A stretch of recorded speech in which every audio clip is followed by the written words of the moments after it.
This morning, The Register, one of the more prominent tech news outlets out there, published a story where they appear to be running cover for a CIA affiliated smartphone game. What? It is incredibly peculiar. I'm going to read the entirety of that article to you now because it is crazy short. And then I'm going to show you a couple of things. First, I'm going to show you how their premise is insane and wrong. And second, I'm going to show you how they didn't do even the tiniest bit of what I like to call journalism in this particular story. The story is entitled Pokémon Go was an intelligence tool, claims Belarus military official. Augmented reality meets warped reality. All right, you can already tell right off the bat what stance they're going to take in there. That's fine. Let's see what sort of crazy good facts and research they've done to back all that up, eh? Quote, a defense ministry official from Belarus has claimed augmented reality game Pokémon Go was a tool of Western intelligence agencies. Alexander Ilinov, head of the Department of Ideological Work at Belarus's Defense Department, this week appeared on a local TV talk show and was reportedly asked about the most likely targets for spies. Ilinov responded that at the peak of Pokemon Go's popularity, the location where most of the digital monsters could be found was on the grounds of a military runway. At the peak of the game's popularity, the virtual creatures could of course be found just about anywhere. Pokemon Go was targeted by scammers and had privacy problems, but the idea of the game as an intelligence tool is old and largely debunked. This is great. As the new, we're about halfway through because there's not a lot here. As the New York Times reported in 2016, Russia labeled the game a tool of the CIA. Indonesia, Kuwait, and Egypt all got angry about the game. It remains officially banned in China, though some intrepid players are known to use it there. Developer Niantic insisted it observes local laws wherever Pokemon hunters choose to peruse the Pokesphere, and has denied all accusations it shares user info, so no one can get a peek at you while you play. Nonetheless, military officials in several nations have warned that as the game uses users' location data, members of the military should exercise caution lest they leak strategically significant information. Pokemon Go is not alone in creating risk regarding users' locations, blah, blah, blah, blah, blah. Skipping down here because that's a little bit of a topic change. Ilinov's argument is therefore not very effective. Belarus is very much in Russia's orbit as a union state, an arrangement under which it remains a sovereign nation but shares policies with Russia. No other former Soviet nation has chosen to retain that status. Sharing a Putin-esque paranoia about the West and Pokemon Go is therefore very much in character for a Belarusian official. Okay. All right, so there's a few things here. First, let's look at the actual quote. Let's dive into this actual quote by Alexander Ilinov. Sorry about the strangely formatted website here. It's a weird website, and I don't speak Russian, so I've used Google Translate to translate this into English for me. Quote. Let's take the game Pokémon Go, right? It was very popular about 10 years ago. What was the point? All children were sitting on some application, you turn on the camera, augmented reality, and look for some rare Pokemon, collect them in a collection. Where were the most Pokemon at that time? What do you think? On the territory of the 50th Air Base, where the runway is, where there's a lot of military aviation equipment. There were the most Pokemon. Isn't that intelligence information? Okay, so that's a fair question to ask, right? Now, the Register seems to be kind of pointing out that because Belarus must have some ties to Russia, that therefore they're bad and can't be trusted. That seems to be what they're implying here. Well, how about some other countries? Well, Canada had the exact same thing. Canadian officials had lots of problems with people flooding military installations throughout Canada to collect Pokemon using Pokemon Go. In fact, it became so big, they had a report that had some 400 odd pages in it detailing incidents and events regarding Pokemon on military bases in Canada. Okay, well, that's Canada. How about some other places like the United States Marine Corps? Well, the United States Marine Corps actually issued a set of guidance on how to keep people out of restricted areas and the like, because Pokemon Go generated Pokemon inside of restricted, classified, and even top secret facilities within the United States. In fact, every single branch of the United States military, if you go around looking for them, the Army, the Navy, Air Force, all of it has policies in one way or another limiting the use of Pokemon Go, and has made statements about how they're concerned Pokemon Go was being used inappropriately. The United States military, right? And pretty much every military on Earth of any significant size has made these sorts of statements. So the Register coming out and dogging on Belarus for making these statements that the United States military and the Canadian military and the British military and the German military, that they've all made these sorts of statements, is a little strange, right? It's almost like they're taking the opportunity to both simultaneously dog on something and belittle something that's connected to Russia. Okay, so they have political thoughts about Russia. Great, they want to work that into things. But they're also taking the opportunity to use some sort of tangential Russian acquaintance relationship of a person saying a quote in order to diminish the idea of any sort of CIA backing of Pokemon Go itself. Okay, well, you'll notice that the Register article doesn't actually get into any of the details or facts regarding the CIA's relationship with Niantic, the developer of Pokemon Go, or Pokemon Go itself. Not at all. Not one drop. Not a single word. In fact, the only thing that they mention in here is that Niantic denies that they're spying on people. And the Register takes them at their word and says, because developer Niantic insisted it observes local laws. And then so the Register goes on to say, oh, so no one can get a peek at you while you play.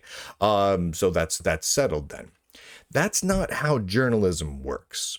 When a company, a for-profit company, is being accused of something, and there's evidence that suggests that that is true, and the company says, nuh-uh, no, we didn't.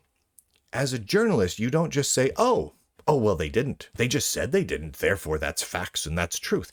That's not how investigative journalism works. So we're going to go back in time a little bit here. Back in 2016, I wrote an article specifically about the CIA, the NSA, and Pokemon Go. Now, many people may see the title like that and go, oh my gosh, crazy conspiracy theory all over the place. It's wild. But the reality is there really is a lot of very interesting ties into the CIA and Pokemon Go.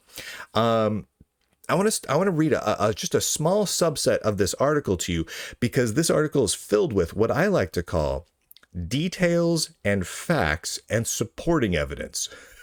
The Register, take note. Quote, way back, I'm quoting myself now, way back in 2001, Keyhole Incorporated was founded by John Hankey, who previously worked in a foreign affairs position within the United States government. The company was named after the old eye-in-the-sky military satellites. One of the key early backers of Keyhole was a firm called In-Q-Tel. Now, In-Q-Tel is, which, by the way, the naming of In-Q-Tel is intelligence, intel, and Q. What's Q named after? Yeah, the character, right? So In-Q-Tel is the venture capital firm of the CIA. the Central Intelligence Agency. Much of the funding purportedly came from the National Geospatial Intelligence NGA, the NGA. The NGA handles combat support for the United States Department of Defense and provides intelligence to the NSA and the CIA, among some other agencies. Now, Keyhole's noteworthy public product in those early days was something called Earth, right? It got renamed to Google Earth after Google acquired Keyhole back in 2004. Okay, now flash forward a few years. In 2010, Niantic Labs was founded inside Google by Keyhole's founder, a guy named John Hanke, the same John Hanke we just talked about. And over the next few years, Niantic created 2 location-based apps and games. The first was something called Field Trip, which was a smartphone application where users walk around and find things, right? Hold their phone in front of them and find things. It didn't really go all that well, but it was an attempt. The second was something called Ingress, which was a sci-fi themed game where players walk around and in between locations in the real world. Again, the same basic idea. People holding their smartphone in front of them and wandering around town to places and locations that were defined by the server. So they were instructing people where to walk and where to point their smartphone at. In 2015, Niantic, that lab, was spun off from Google and became its own company. And then Pokémon Go was developed and launched by Niantic. It's a game where you walk around in the real world between locations suggested to you by the service while holding your smartphone. Now I'm going to skip down a little bit here because this is I think very, very critical. I have 2 updates to this article. So in March of 2017, a little less than a year after the article was originally published, WikiLeaks released what they called Vault 7, was a series of documents that was purported to be a large leak of CIA-related documents found focused heavily on hacking and electronic surveillance. Among those documents was a list of code names, descriptions, and various details around Android-specific exploits and services. Of the code names listed, almost a third of them were Pokemon names. Between that and the CIA investment via In-Q-Tel in Niantic, the company behind Pokemon Go, I mean, that's just a heck of a lot more Pokemon than one would expect from the CIA. One other little tidbit here, and I think this is critically important.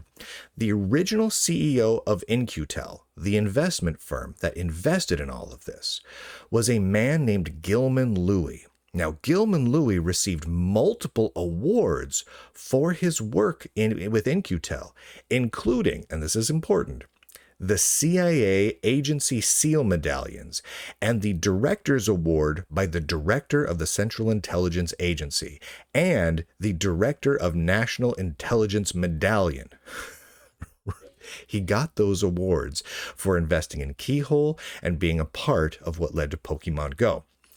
Gilman Louie now sits on the board of directors of Niantic, the makers of Pokemon Go, after earning several awards, including awards from the director of the CIA for investing in that work. The ties to the CIA are rather extreme. This exact story, by the way, was on multiple TV shows and radio shows over the course of the few years that followed. If you're watching the video version of this, there's some pictures. You can find that article over at the Lunduke Journal, lunduke.locals.com. So, but what does that mean? Does that mean that the CIA is definitively spying on you using Pokemon Go? No, it does not. What it does mean is that the CIA directly funded the company that produced Pokemon Go and awarded the now board of directors member with CIA agency medallions and directors awards and whatnot, several awards for his work with that company and investing in that company on behalf of the CIA.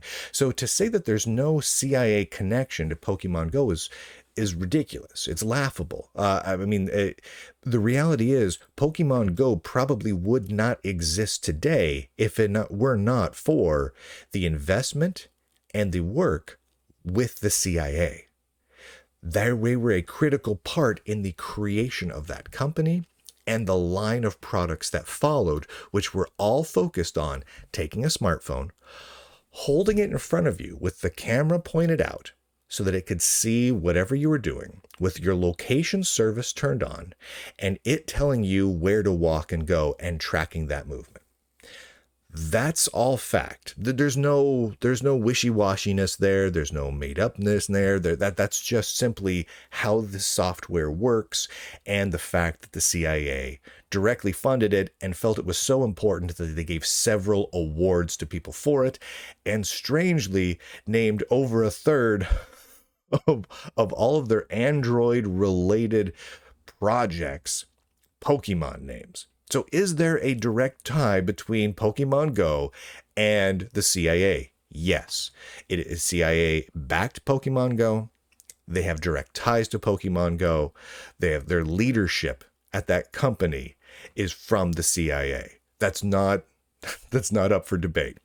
What's fascinating here is that the register disregards all of that. Every little scrap of it doesn't present a drop of it to people, and in fact ignores the fact that the United States and Canada and England and darn near every country, I think India has also talked about it, where their militaries of all these countries have statements regarding, okay, there's an awful lot of Pokemon and Pokemon Go on our air bases, on our military bases, in our top secret facilities, right? They ignore all of that and focus entirely on someone who has tangential ties to Russia in order to discredit the concept that there's any tie between the CIA or the intelligence agencies and Pokemon Go. So the question I have, a few of them. One, why didn't the register do any research on this? Or did they do research on this and intentionally mislead people with this article? Because the article is profoundly misleading. If they misled people, one, why are they running cover for the CIA and Pokemon Go? Do they have ties to intelligence agencies and Pokemon Go? Is this purely some sort of political dog that they're fighting here? Or do they have actual personal or monetary ties to intelligence agencies, or maybe companies like Google who have a significant investment in Niantic? Because if for a time Niantic existed within Google, that could be. The register is entirely funded by advertising, as far as I can tell. So they need that ad money, and that means they need Google. So they probably don't want to piss Google off. Maybe that's just it. But regardless, do we really want to be getting our tech news from agencies that are doing this? It is absolutely asinine and ridiculous. So anyway, there you go. This caught my eye, and I absolutely just was like, what? Because I thought the Pokemon Go CIA story, I mean, it was established. It was, the Register article says it was debunked. It never was. It just was profoundly confirmed and well documented to the extreme, mostly by me. But it was really well documented. So when I saw this come up in my perusal of the tech news this morning, which I have to do every morning because of my job, that one hit me, and I'm like, what the heck? What the hecatarnations is going on here? Have we just traveled back in time 8 years? No, apparently still the Register thinks this is incredibly important to try and prove to people, prove in air quotes, that there's no ties between intelligence agencies and Pokemon Go. Why would they think that's important now? It raises red flags to me. It raises red flags about the Register. It raises red flags about Pokemon Go. It raises red flags to me all over the place. So that's why I had to talk about it today. So there you go. There you have it. Thank you to the Lunduke Journal subscribers. Lunduke.locals.com, Lunduke.com, yada, yada, yada. You love it very much. And with that, ladies and gentlemen, boys and girls, nerds and nerdettes across the inner tubes, I do declare, end broadcast.